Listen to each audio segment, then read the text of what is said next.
Mi nombre es Omar Cabrera y te doy la bienvenida a la lectura pública del día de hoy. Leeremos juntos el Salmo 31, donde hay súplica y alabanza demostrando una plena confianza en el Señor. Vamos a ir a Nehemías 12, donde habla de la dedicación de la muralla de Jerusalén, las previsiones que se habían hecho para el culto y las diferentes reformas que Nehemías hizo. Por último, vamos a 1 Corintios 5, donde Pablo condena el orgullo espiritual. Que la palabra del Señor sea un espejo donde puedas ver aquellas áreas en tu vida que tienen que cambiar y que puedas cambiarlas para la gloria de su nombre. El libro de Salmos, capítulo 31.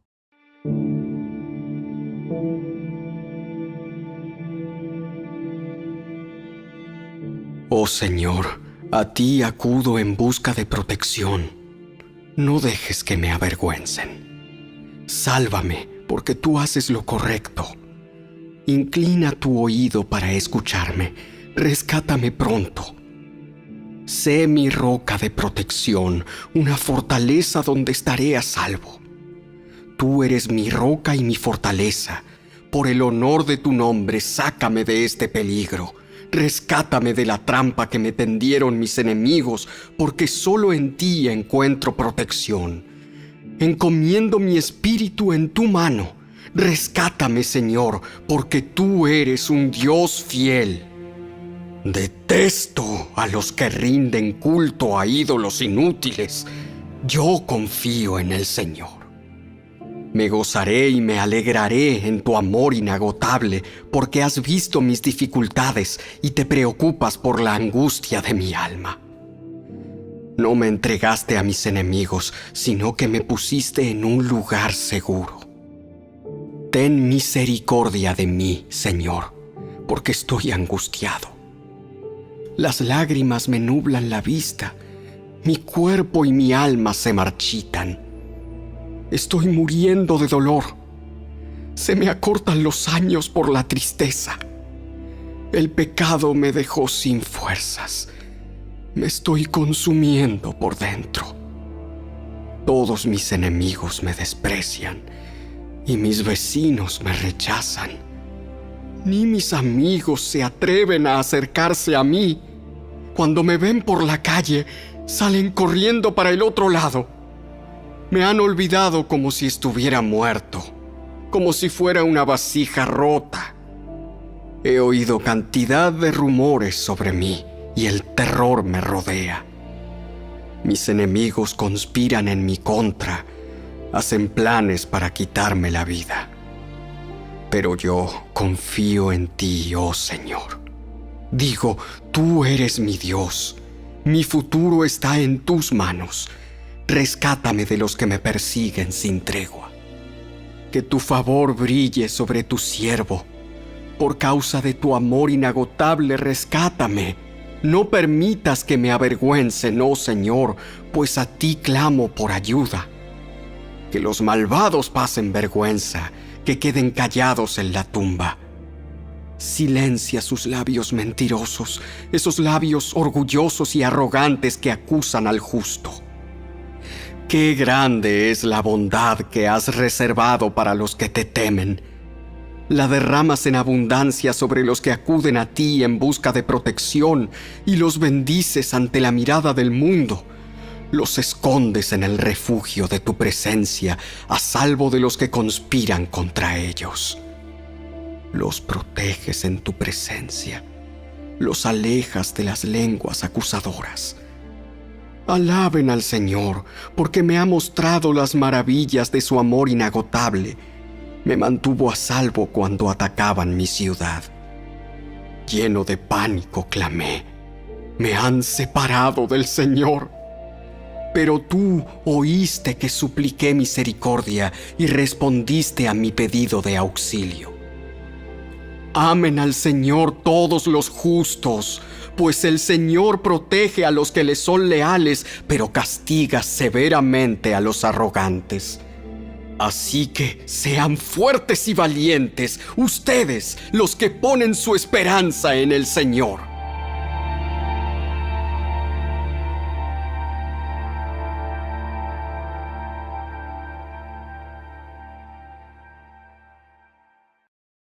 El libro de Nehemías, capítulo 12. Para la dedicación de la nueva muralla de Jerusalén, se les pidió a los levitas de toda la tierra que fueran a Jerusalén para colaborar en las ceremonias. Debían tomar parte en la feliz celebración con sus canciones de acción de gracias y con música de címbalos, arpas y liras. Se reunió a los cantores de la zona alrededor de Jerusalén y de las aldeas de los netofatitas. También llegaron de Bet Gilgal y de las zonas rurales cercanas a Jeba y Asmavet, porque los cantores habían levantado sus propios asentamientos en los alrededores de Jerusalén. Primero los sacerdotes y los levitas se purificaron a sí mismos, luego purificaron al pueblo, a las puertas y a la muralla. Conduje a los líderes de Judá a la parte superior de la muralla y organicé 2 grandes coros para dar acción de gracias. Uno de los coros se dirigió hacia el sur por encima de la muralla hasta la puerta del estiércol. Osaías y la mitad de los jefes de Judá lo seguían, con Azarías, Esdras, Mesulam, Judá, Benjamín, Semaías y Jeremías. Luego iban algunos sacerdotes que tocaban trompetas, junto con Zacarías, hijo de Jonatán, hijo de Semaías, hijo de Matanías, hijo de Micaías, hijo de Zacur, descendiente de Asaf. Los compañeros de Zacarías eran Semaías, Azareel, Milalai, Gilalai, Maai, Natanael, Judá y Ananí. Tocaban los instrumentos musicales indicados por David, hombre de Dios. Esdras, el escriba, lideraba esta procesión. En la puerta de la fuente subieron los escalones de la subida de la muralla de la ciudad en dirección hacia la ciudad de David. Pasaron frente a la casa de David y luego siguieron al oriente hacia la puerta del agua. El segundo coro, que daba acción de gracias, se dirigió hacia el norte, dando la vuelta por el otro lado para encontrarse con el primer coro. Yo lo seguía sobre la muralla, junto con la otra mitad del pueblo, y pasamos por la torre de los hornos hacia el muro ancho, y luego sobre la puerta de Efraín, hacia la puerta de la ciudad antigua. Pasamos la puerta del pescado y la torre de Ananeel, hasta la torre de los 100. Luego seguimos hacia la puerta de las ovejas y nos detuvimos a la altura de la puerta de la guardia. Luego los 2 coros que daban acción de gracias siguieron hacia el templo de Dios y allí tomaron sus lugares. Lo mismo hice yo junto con el grupo de jefes que estaba conmigo.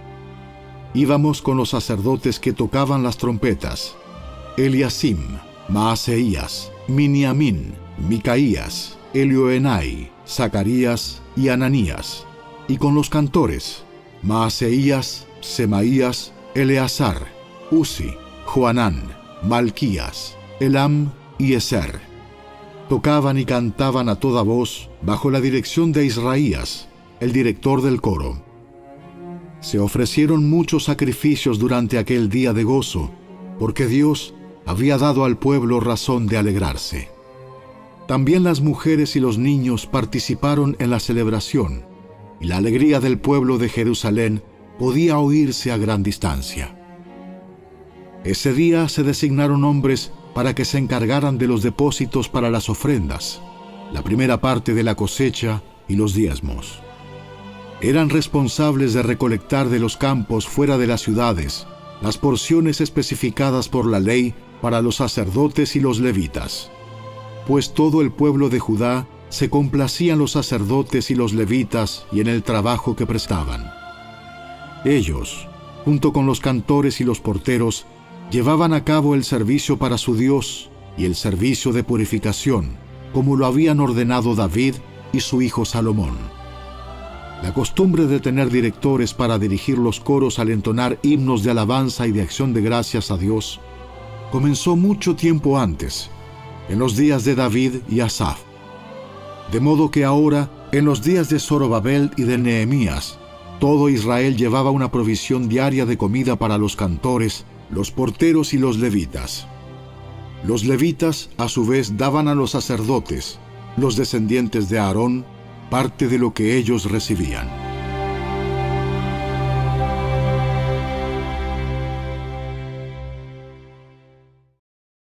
El libro de Nehemías, capítulo 13.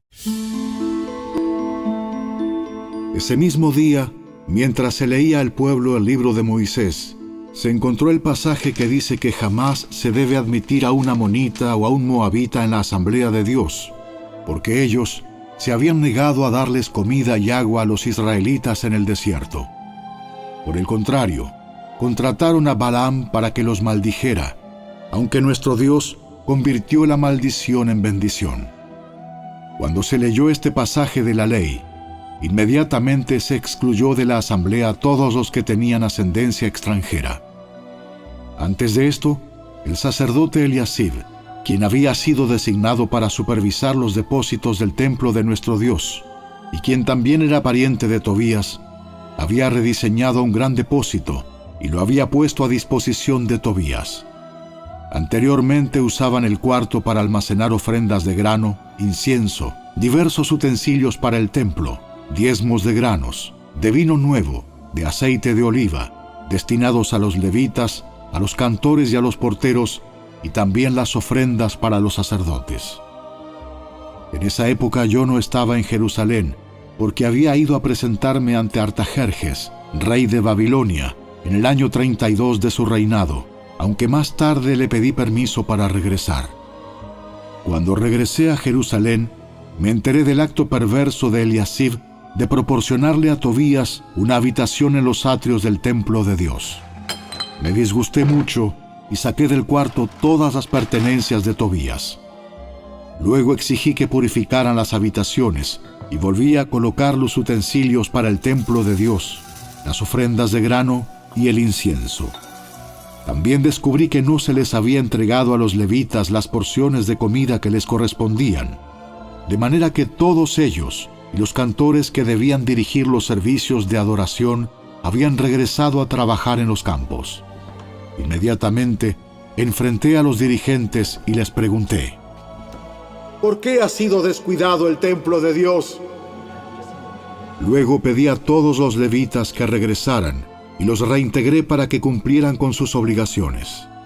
Entonces, una vez más, todo el pueblo de Judá comenzó a llevar sus diezmos de grano, de vino nuevo y de aceite de oliva a los depósitos del templo. Como supervisores de los depósitos, asigné al sacerdote Selemías, al escriba Sadoc y a Pedaías, uno de los levitas. Como ayudante de ellos, nombré a Hanán, hijo de Zacur y nieto de Matanías. Estos hombres gozaban de una excelente reputación, y su tarea consistía en hacer distribuciones equitativas a sus compañeros levitas. Recuerda esta buena obra, oh Dios mío, y no olvides todo lo que fielmente he hecho por el templo de mi Dios y sus servicios. En esos días vi a unos hombres de Judá pisando en sus lagares en el día de descanso. Además, recogían granos y los cargaban sobre burros, y traían su vino, sus uvas, sus higos y toda clase de productos a Jerusalén para venderlos en el día de descanso. Así que los reprendí por vender sus productos en ese día. Algunos hombres de Tiro que vivían en Jerusalén traían pescado y toda clase de mercancía. La vendían al pueblo de Judá el día de descanso, y nada menos que en Jerusalén. De modo que confronté a los nobles de Judá. ¿Por qué profanan el día de descanso de este modo tan perverso? ¿Acaso no fueron cosas como estas las que hicieron sus antepasados y provocaron que nuestro Dios hiciera caer sobre nosotros y nuestra ciudad toda esta desgracia? Ahora ustedes provocan aún más enojo contra Israel al permitir que el día de descanso sea profanado de esta manera. Entonces ordené que todos los viernes se cerraran las puertas de Jerusalén al caer la noche y que no se abrieran hasta que terminara el día de descanso. Envié a algunos de mis propios sirvientes a vigilar las puertas para que no pudiera entrar ninguna mercadería en los días de descanso. Los mercaderes y los comerciantes de diversos productos acamparon fuera de Jerusalén 1 o 2 veces. Pero yo les hablé duramente, diciendo: ¿qué pretenden, acampando aquí afuera alrededor de la muralla? Si lo hacen otra vez, los arrestaré. Esa fue la última vez que aparecieron en el día de descanso. Luego ordené a los levitas que se purificaran y vigilaran las puertas para preservar la santidad del día de descanso. Recuerda también esta buena obra, oh Dios mío. Ten compasión de mí, conforme a tu grande e inagotable amor.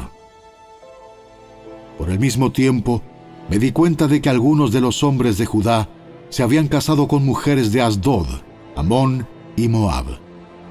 Además, la mitad de sus hijos hablaban el idioma de Asdod o de algún otro pueblo, y no podían hablar en absoluto la lengua de Judá.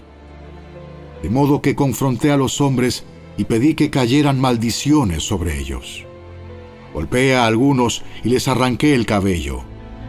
Los hice jurar por el nombre de Dios que no permitirían que sus hijos o sus hijas se casaran con la gente pagana de la región. ¿Acaso no fue exactamente eso lo que llevó a Salomón, rey de Israel, a pecar? No había rey de ninguna nación que pudiera compararse con él. Dios lo amaba y lo hizo rey sobre todo Israel. Pero incluso él fue inducido a pecar por sus mujeres extranjeras. ¿Cómo pudieron siquiera pensar en cometer esta acción pecaminosa y ser infieles a Dios al casarse con mujeres extranjeras? Uno de los hijos de Joiada, hijo de Eliasib, el sumo sacerdote, se había casado con la hija de Sambalat, el horonita, por lo cual lo expulsé de mi presencia. Recuérdalos, oh Dios mío, porque han profanado el sacerdocio y los votos solemnes de los sacerdotes y los levitas. Así que expulsé todo lo que fuera extranjero y asigné tareas a los sacerdotes y a los levitas, asegurándome de que cada uno supiera lo que tenía que hacer. También me aseguré de que llegara el suministro de leña para el altar y las primeras porciones de la cosecha en los tiempos establecidos. Recuerda esto a mi favor, oh Dios mío.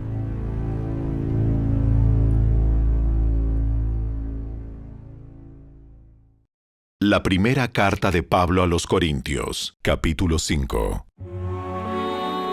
Me cuesta creer lo que me informan acerca de la inmoralidad sexual que hay entre ustedes. Algo que ni siquiera los paganos hacen. Me dicen que un hombre de su iglesia vive en pecado con su madrastra. Ustedes están muy orgullosos de sí mismos. En cambio, deberían estar llorando de dolor y vergüenza y echar a ese hombre de la congregación.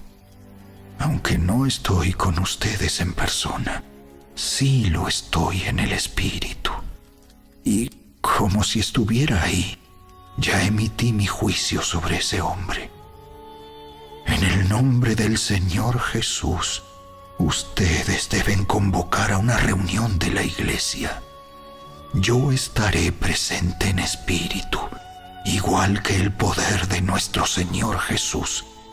Entonces deben expulsar a ese hombre y entregárselo a Satanás, para que su naturaleza pecaminosa sea destruida y él mismo sea salvo el día que el Señor vuelva. Es terrible que se jacten sobre dicho asunto. ¿No se dan cuenta de que ese pecado es como un poco de levadura que impregna toda la masa? Desháganse de la vieja levadura, quitando a ese perverso de entre ustedes. Entonces serán como una nueva masa preparada sin levadura, que es lo que realmente son. Cristo, nuestro Cordero Pascual, ha sido sacrificado por nosotros. Por lo tanto, celebremos el festival, no con el viejo pan de perversidad y maldad, sino con el nuevo pan de sinceridad y verdad.